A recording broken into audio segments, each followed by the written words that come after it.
Roma quebrou, e não foi por falta de soldados. Podemos fazer muitos paralelos entre o que aconteceu em Roma e o que acontece hoje. A crise econômica não é moderna, ela é recorrente. Quando o Estado gasta mais do que arrecada, a moeda é que paga. Oi, meu nome é Karine, eu sou arqueóloga e quero mostrar para vocês fatos econômicos do passado que voltam a acontecer hoje. Crise econômica é recorrente, não é exclusiva da modernidade.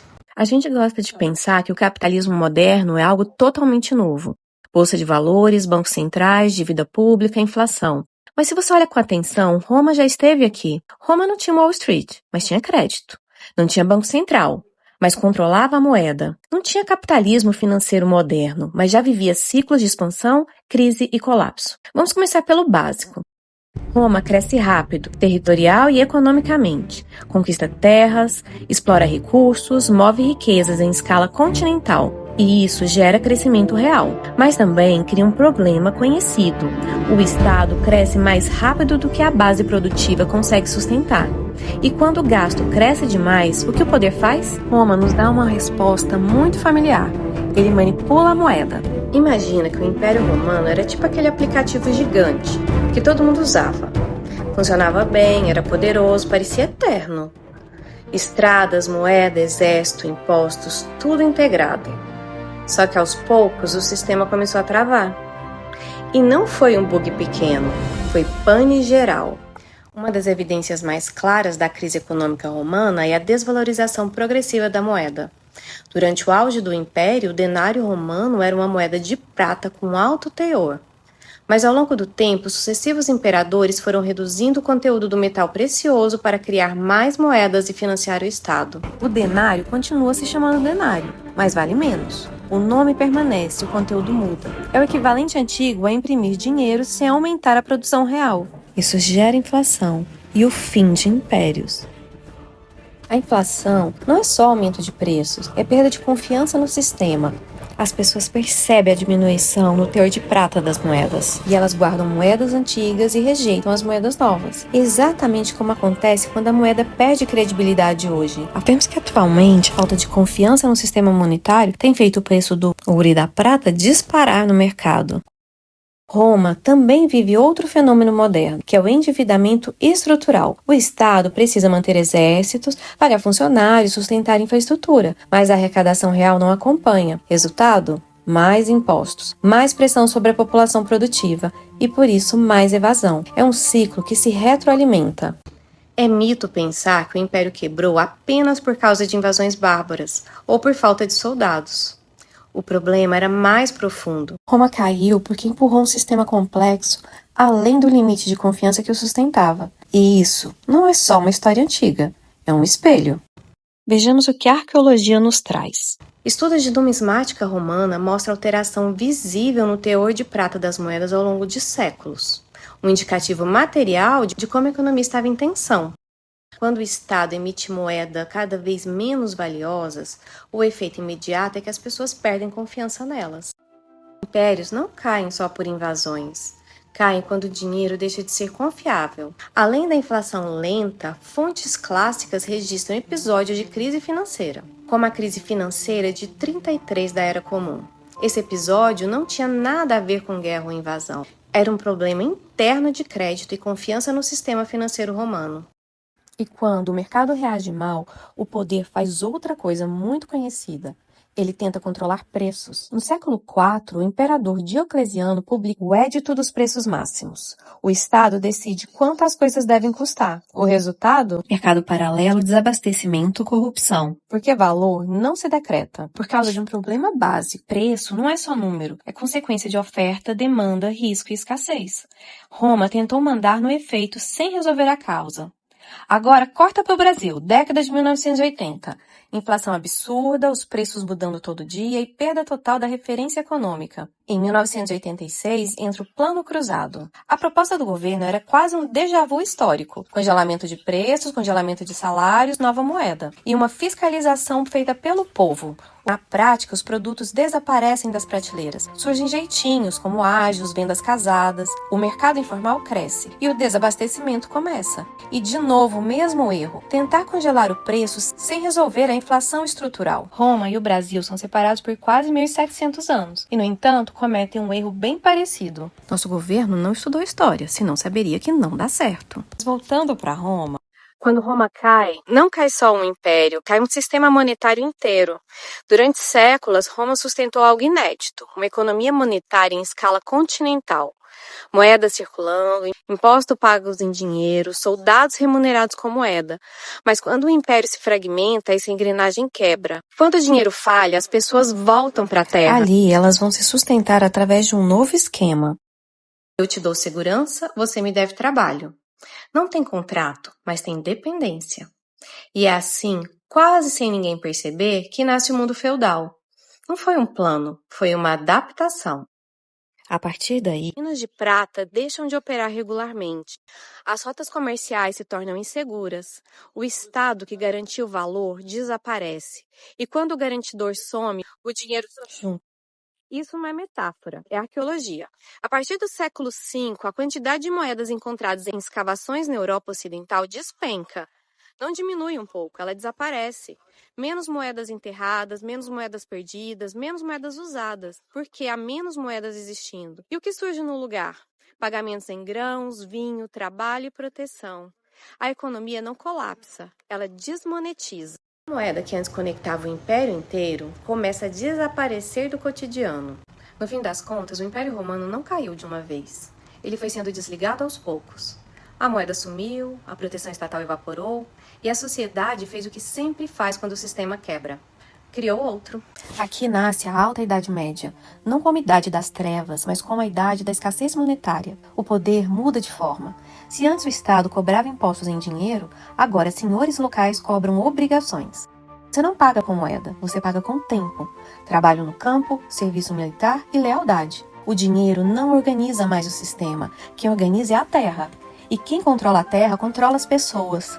Isso explica o feudalismo, não como ideologia, mas como resposta prática à falta de moeda. E a sobrevivência. Se o imperador não protege, quem protege é o dono da terra. O general local, bispo da cidade ou qualquer um que tenha homens armados e comida estocada.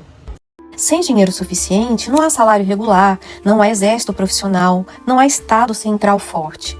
Então o poder se fragmenta, e a arqueologia confirma isso. No século VI e VII, as moedas são raras, pequenas, mal cunhadas, muitas vezes imitações locais. Não porque não sabiam fazer melhor, mas porque não havia metal, nem estado, nem escala. E atenção, o dinheiro não desaparece totalmente, ele muda de função. O ouro e a prata deixam de circular e passam a ser tesouro, guardado, fundido e reutilizado. Isso cria um mundo onde a riqueza existe, mas não flui. O poder existe, mas é local. Enquanto isso, fora da Europa feudal, o mundo girava. O mundo islâmico estava em plena expansão econômica, intelectual e cultural. Era o centro do mundo conhecido. A partir do século VII, com a expansão islâmica, forma-se uma rede gigantesca que ligava norte da África, Oriente Médio, Península Ibérica, Ásia Central e partes da Índia. No coração desse sistema estavam cidades como Bagdá, Córdoba e Cairo. Essas cidades funcionavam como centros comerciais, como polos culturais e hubs de conhecimento. Enquanto castelos eram construídos na Europa, Bagdá construía bibliotecas. No mundo islâmico medieval, os bancos funcionavam, cheques circulavam e crédito ligava continentes. Ali, rotas comerciais se conectavam. E aqui entra algo moderno, o desenvolvimento de instrumentos financeiros. Durante esse período, surgiram ou se difundiram práticas como cheques, letras de crédito, sociedades comerciais e uma contabilidade mais sofisticada. Isso permitia que um comerciante viajasse sem carregar ouro físico. Bagdá, Cairo, Damasco eram centros financeiros.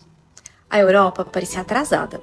Mas não podemos simplificar assim. Eles estavam em fases históricas diferentes, com estruturas econômicas diferentes, e isso muda completamente o tipo de desenvolvimento. Na África, o ouro nunca deixou de circular.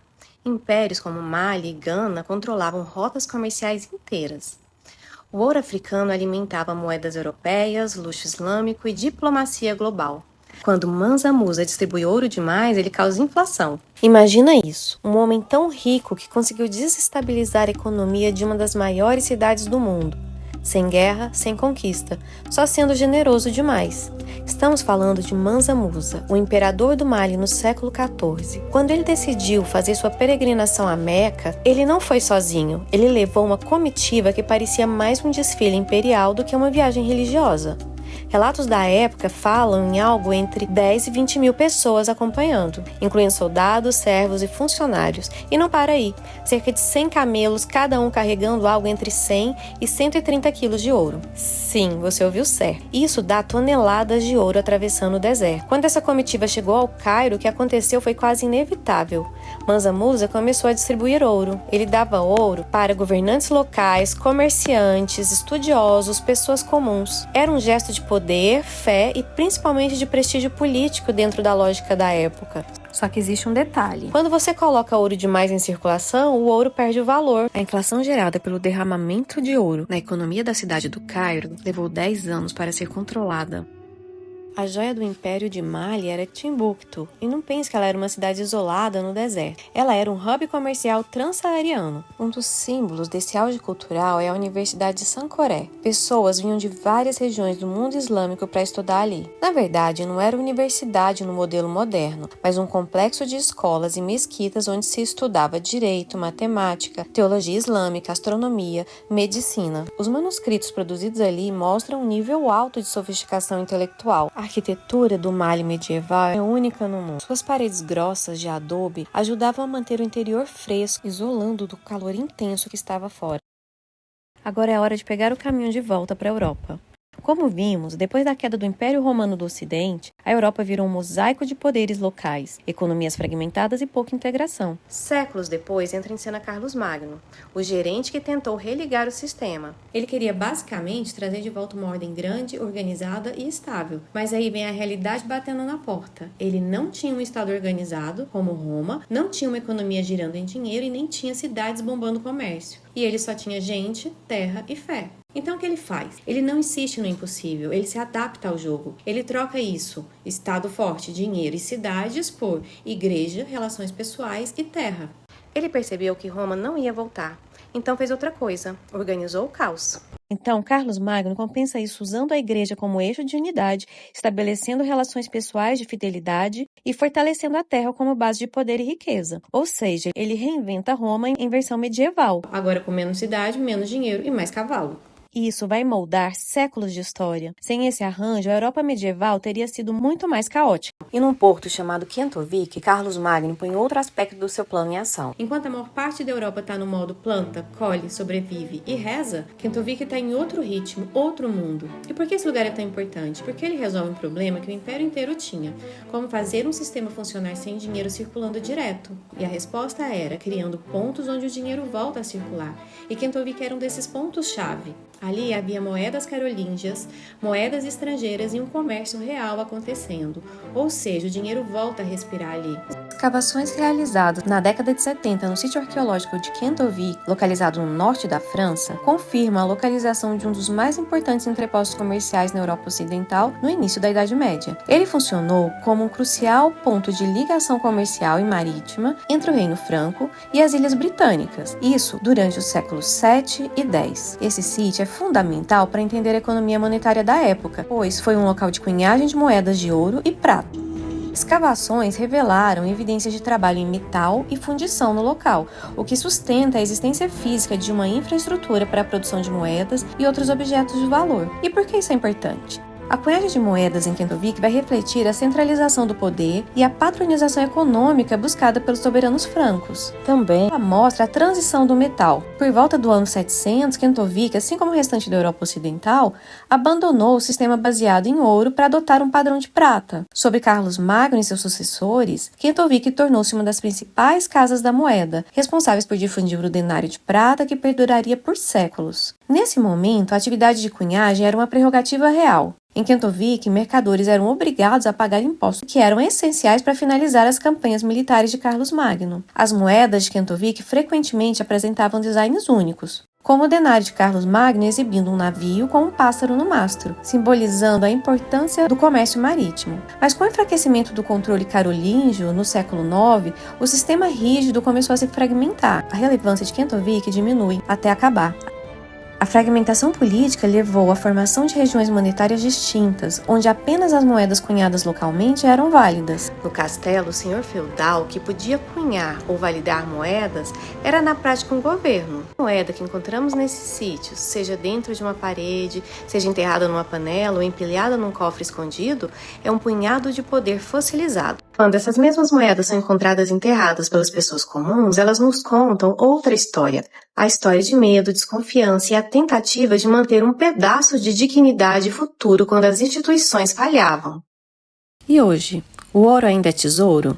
Vamos ver alguns pontos de vista. Uma das dimensões em que a guerra vai acontecer é a dimensão cibernética. De repente vai acordar todo mundo e cadê seu saldo no banco? Não tem. Então os bancos centrais estão comprando loucamente ouro. Quando você fala de reserva de valor, tem uma coisa em momentos de incerteza, de crise, que a segurança sempre vai para os ativos do Tesouro Americano e para a moeda dólar. Se você acha que também os Estados Unidos está com problema, que o dólar vai ter algum problema, o próximo passo é comprar ouro. Né? Assumir, você vê que o ouro só vem subindo, porque o mundo já tem essa desconfiança. Veja como os padrões se repetem. Será que estamos diante de uma nova queda de um império? Perceba você que o gráfico do ouro ele é basicamente preditivo das crises, né? Me dê o ano, né, que eu te dou uma grande crise. Ou será essa só mais uma crise passageira? Os romanos do ano de 476 não sabiam que Roma tinha caído. Que bom que assistiu até aqui. Eu gostaria de saber sua opinião a esse respeito. Escreva aqui nos comentários. Se foi interessante, deixa também seu like.